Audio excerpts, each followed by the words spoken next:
Sir, ഇത്തവണത്തെ ബഡ്ജറ്റിൽ പ്രതിരോധ മന്ത്രാലയത്തിന് വേണ്ടിയിട്ട് 6,21,940.85 കോടി രൂപയാണ് വകയിരുത്തിയിട്ടുള്ളത്.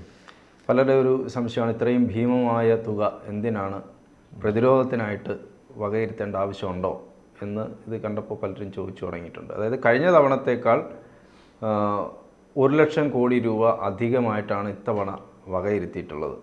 ഇതിനകത്ത് തന്നെ പ്രതിരോധ സേനകൾക്ക് 1.72 ലക്ഷം കോടി, അതായത് കഴിഞ്ഞ തവണത്തേക്കാൾ 20.33% വർധന. അത് പ്രതിരോധ രംഗത്ത് ആത്മനിർഭർ ഭാരത് എന്നുള്ള ആ ലക്ഷ്യത്തോടു കൂടിയാണ് നമ്മുടെ ഇത്തവണത്തെ ബഡ്ജറ്റ് നിർമ്മലാ സീതാരാമൻ ഈ പ്രതിരോധ മേഖലയ്ക്ക് വേണ്ടിയിട്ട് ഇത്രയും ഭീമമായ തുക മാറ്റിവെച്ചിട്ടുള്ളത്. അതിനെ വിമർശിക്കേണ്ട ആവശ്യമൊന്നുമില്ലല്ലോ. പലരും ഇത്രയും തുക ആവശ്യമുണ്ടോ എന്നൊക്കെ ചോദിക്കുന്ന ആളുകളുണ്ട്. ആളുകൾക്ക് വിമർശിക്കുന്നതിന് അങ്ങനെ പ്രത്യേകിച്ച് സോഷ്യൽ മീഡിയ കയ്യിലുണ്ടെങ്കിൽ എന്തോ ആകാം. അത് വിടാം, അങ്ങനെ പറയുമ്പോൾ ഇതിനെപ്പറ്റി വലിയ ധാരണ ഉണ്ടായിട്ടാണോ ഈ പറയുന്നത്? സോഷ്യൽ മീഡിയ വിടും, വേറെ എക്സ്പെർട്ട് ആരും പറഞ്ഞു. അത് തന്നെ മാറ്റി നമ്മുടെ ധനകാര്യ വകുപ്പ് മന്ത്രിയുടെ ഹസ്ബൻഡ്, അതല്ലെങ്കിൽ പ്രധാനപ്പെട്ട അത്യാവശ്യം വിവരമുള്ള ചിദംബരം, അല്ലെങ്കിൽ വിവരം കൊണ്ട് പ്രശ്നം ഉണ്ടാക്കുന്ന തോമസ് ഐസക്, അതല്ലെങ്കിൽ നമ്മളവിടെ സാത്വികനായ കൊല്ലം മന്ത്രി, ധനകാര്യ വകുപ്പ് മന്ത്രി ബാലഗോപാൽ, അദ്ദേഹം മിണ്ടുന്നില്ലല്ലോ. ബാലിന് വിവരമുണ്ട്, അതുകൊണ്ട് ബാലൻ മിണ്ടില്ല. അത് സീരിയസ്ലി വളരെ നല്ല വിവരമുള്ള ആളാണ് മനുഷ്യൻ. അത് അല്ലെങ്കിൽ തൊട്ട് മുമ്പുള്ള ആൾ കൊളാക്കിപ്പോയൊരു എക്കോണമിയാണ്, ശരിയാക്കി കൊണ്ടുവരികയാണ്. അങ്ങനെ ശരിക്കും സെല്യൂട്ട് അടിക്കേണ്ട അവസ്ഥയാണ്. അതുകൊണ്ട് അങ്ങനെ ആരോഗ്യ പ്രശ്നം ഉണ്ടായിരുന്നു ഞാൻ കേൾക്കുന്നത് ടെൻഷൻ കൊണ്ട്. അപ്പം ഇത് കുറഞ്ഞു പോയി എന്നുള്ളതാണ് സത്യത്തിൽ. മിലിറ്ററി ബജറ്റ് ലോകത്ത് എല്ലായിടത്തും കൂടിക്കൊണ്ടിരിക്കുക. അത് സംഘർഷത്തിൻ്റെ ഒരു സാഹചര്യമാണല്ലോ ഇപ്പോൾ നിലവിലുള്ളത്. ഇത് 2008 സബ്പ്രൈം ക്രൈസിസോട് കൂടി തന്നെ ഉരുണ്ടുകൂടിയൊരു പ്രതിസന്ധിയാണ്. ലോകത്തൊരു സാമ്പത്തികമായിട്ട് മാന്ദ്യമുണ്ടാകുന്ന സ്വാഭാവിക സംഘർഷങ്ങൾ കൂടും. റിസോഴ്സസ് ആളുകളിൽ എത്താത്ത സമയത്ത് സ്വാഭാവികമായിട്ടും ഇൻറ്റേർണലായിട്ടുള്ള അൺട്രസ്റ്റ് ഉണ്ടാവും. ഇൻറ്റേർണലായിട്ട് അൺട്രസ്റ്റ് ഉണ്ടാകുമ്പോൾ ഭരണകൂടങ്ങൾ പൊതുവേ അത് എക്സ്റ്റേണലായിട്ടുള്ള ഒരു ത്രെട്ടിലേക്ക് വഴിതിരിച്ചു വിടുകയാണ് ചെയ്യുക. അപ്പോൾ നിങ്ങൾ 2008 നോക്കിക്കഴിഞ്ഞാൽ അതുവരെയുള്ള പോലെ അത്ര സേഫ് അല്ലല്ലോ. 2008 ശേഷം ലോകം ഭയങ്കരമായിട്ട് മാറിയിട്ടുണ്ട്. ഇപ്പോൾ യൂറോപ്പിലൊരു യുദ്ധം, ഉക്രൈനിലൊരു യുദ്ധം ഉണ്ടാവുമെന്ന് ആരും കരുതിയല്ല. അവിടെ യുദ്ധം ഉണ്ടായി. അത് ഏതാണ്ട് അഫ്ഗാനിസ്ഥാൻ പോലെ യുദ്ധം ഇപ്പോൾ കണ്ടിന്യൂ ചെയ്യപ്പെടുകയാണ്. അപ്പോൾ അതുപോലെ അസർബൈജാനും അർമേനിയയും തമ്മിൽ യുദ്ധം ഉണ്ടാവും. നമ്മളറിയാത്ത ചെറിയ ചെറിയ യുദ്ധങ്ങൾ നടന്നുകൊണ്ടിരിക്കുകയാണ്. ഇന്ത്യയും പാകിസ്ഥാനും യുദ്ധത്തിൻ്റെ വക്കത്ത് പലപ്പോഴും എത്തുന്നുണ്ടെങ്കിൽ പോലും അത് അങ്ങോട്ട് പോകാത്ത രണ്ട് ന്യൂക്ലിയർ പവേഴ്സ് ആയതുകൊണ്ടാണ്. അപ്പോൾ ഈ ഒരു സാഹചര്യത്തിൽ ലോകത്തിപ്പോൾ അമേരിക്കയാണെങ്കിലും അതുപോലെ ഇസ്രായേലാണെങ്കിലും ചൈനയാണെങ്കിലും എല്ലാം വൻതോതിൽ പ്രതിരോധ ബജറ്റ് കൂട്ടിക്കൊണ്ടിരിക്കുകയാണ്.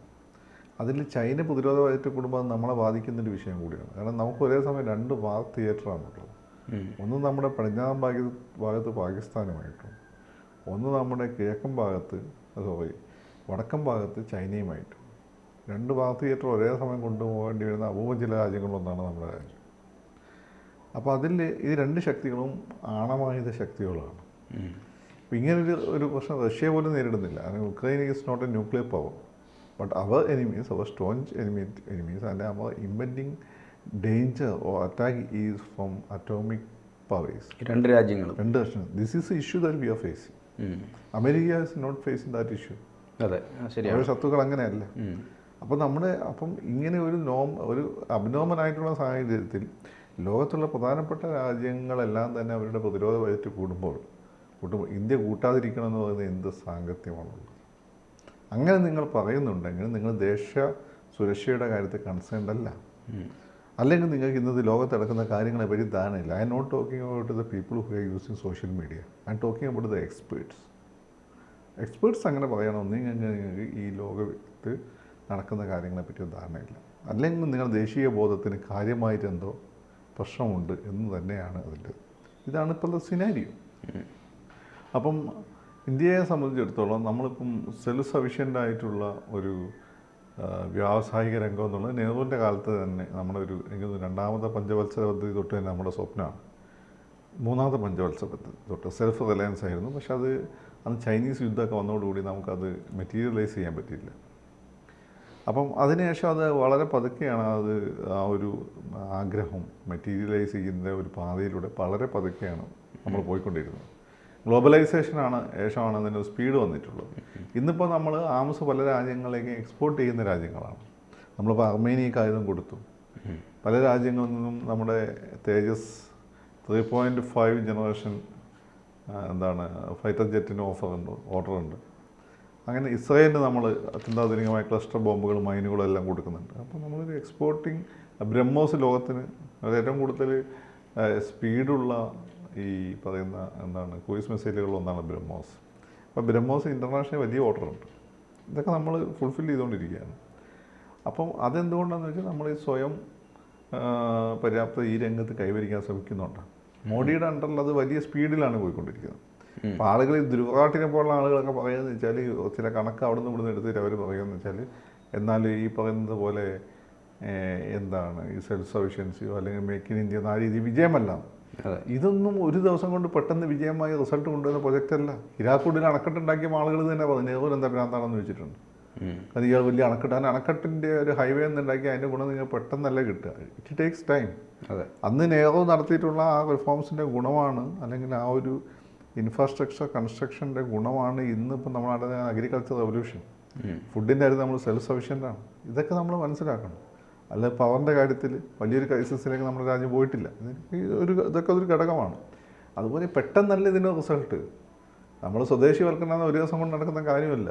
അത് ഈ ധ്രുവകാട്ടിനെ പോലെയുള്ളവന്മാർക്ക് അറിയില്ല. അല്ലെങ്കിൽ അവരെ ഫീഡ് ചെയ്യുന്നവരുടെ ഉദ്ദേശം വേറെയാണ്.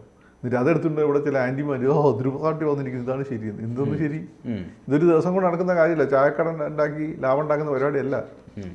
പ്രത്യേകിച്ച് ഈ വ്യവസായ രംഗത്ത് സ്വദേശിവൽക്കരണം, എസ്പെഷ്യലി അത് സൈനിക രംഗത്ത് വരുമ്പോൾ ഇതിനകത്ത് ഈ സ്റ്റാർട്ടപ്പ് ഉൾപ്പെടെയുള്ള കാര്യങ്ങൾ പറയുന്നുണ്ട്.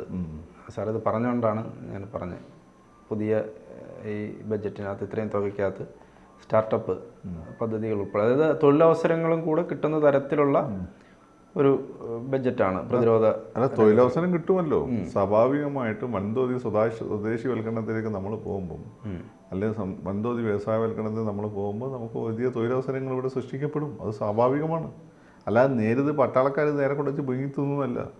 ഇനി പട്ടാളക്കാരൻ്റെ പെൻഷനും ആനുകൂല്യങ്ങളും കൊടുക്കണം, നിങ്ങളെ നാട്ടിൽ തന്നെയാണ് ഈ പണം എത്തുന്നത്.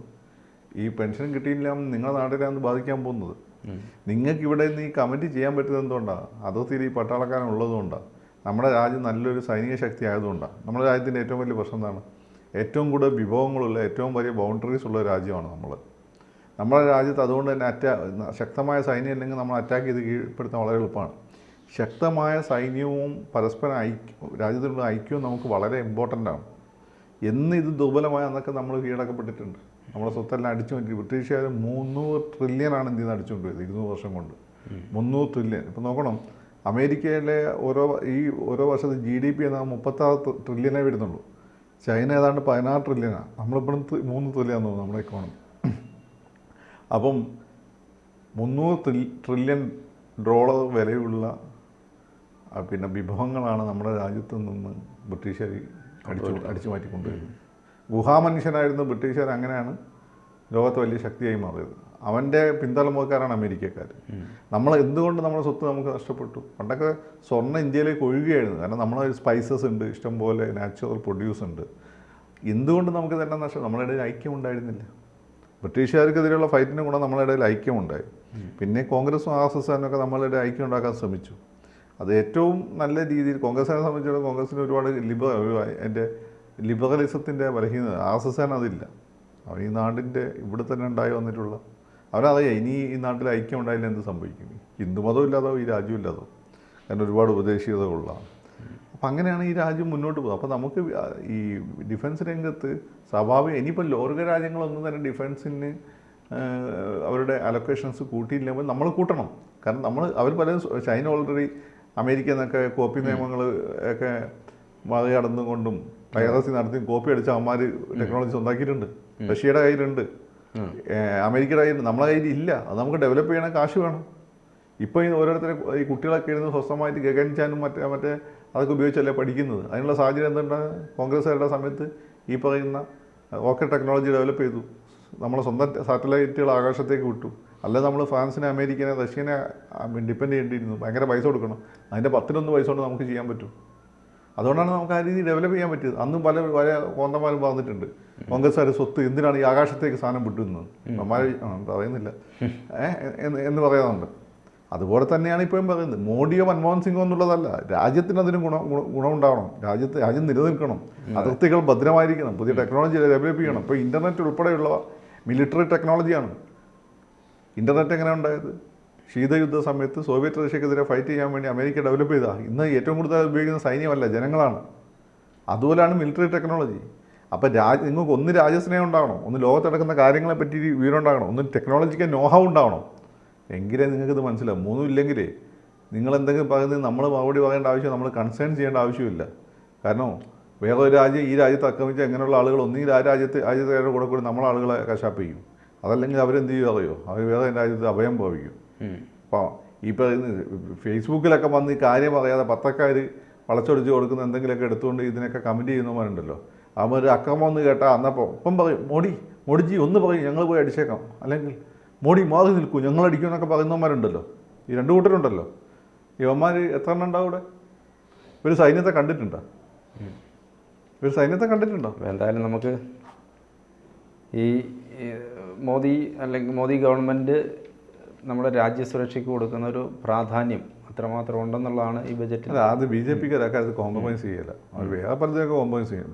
രാജ്യസുരക്ഷയെ ബന്ധപ്പെട്ട ബി ജെ പിനെ നമുക്ക് വളരെ എന്താ പറയുക, എസ്പെഷ്യലി ബി ജെ പി ഒറ്റയ്ക്ക് ഭൂരിപക്ഷം ഉള്ള സമയത്താണെങ്കിൽ, അല്ലെങ്കിൽ ബി ജെ പി വളരെ പവർഫുള്ളായി നിൽക്കുകയാണെങ്കിൽ രാജ്യസുരക്ഷയെ ബന്ധപ്പെട്ട കാര്യം നമുക്ക് അവരെ കണ്ണുടച്ചേൽപ്പിക്കുക. അവർ ഒറ്റില്ല, അവരതിൽ കോംപ്രമൈസ് ചെയ്യില്ല.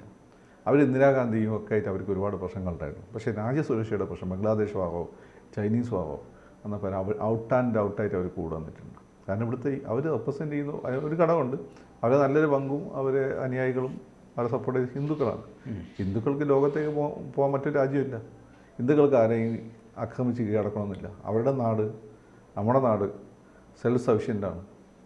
അതുകൊണ്ടാണ് നമ്മളെ ആളുകൾ ആരെ അങ്ങോട്ട് പോയി ആക്രമിക്കാത്തത്. അവരൊക്കെ ഇത് കണ്ട് ഇങ്ങോട്ട് വന്നിട്ടേ ഉള്ളൂ. അപ്പോൾ ഇങ്ങോട്ട് ഇനി നമ്മളായി കൊടുക്കാനില്ല. അപ്പോൾ അതുകൊണ്ട് നമ്മളെ അതിർത്തികളും നമ്മൾ ഭദ്രമാക്കി വെച്ചേ പറ്റുള്ളൂ. അപ്പോൾ അത് അലൊക്കേഷൻ കൂട്ടേണ്ടി വരും. ഈ കൂട്ടുന്ന അലൊക്കേഷൻ നമ്മുടെ ഇക്കോണമിയിൽ തന്നെയാണ്. തൊഴിലവസരങ്ങൾ വരുന്നു, പട്ടാളക്കാരൻ്റെ വീട്ടിൽ കാശെത്തുന്നു, ഇതൊക്കെ നമ്മുടെ എക്കോണമിയിലേക്ക് തന്നെയാണ് വരുന്നത്. അല്ലാതെ ഈ മണ്ടന്മാർക്ക് ഇത് വല്ലതും അറിയോ? കൂടുതൽ വാർത്തകളും വിശേഷങ്ങളും നിങ്ങളിലേക്ക് എത്താൻ ABC മലയാളം സബ്സ്ക്രൈബ് ചെയ്യുക, ബെൽ ബട്ടണും അമർത്തുക.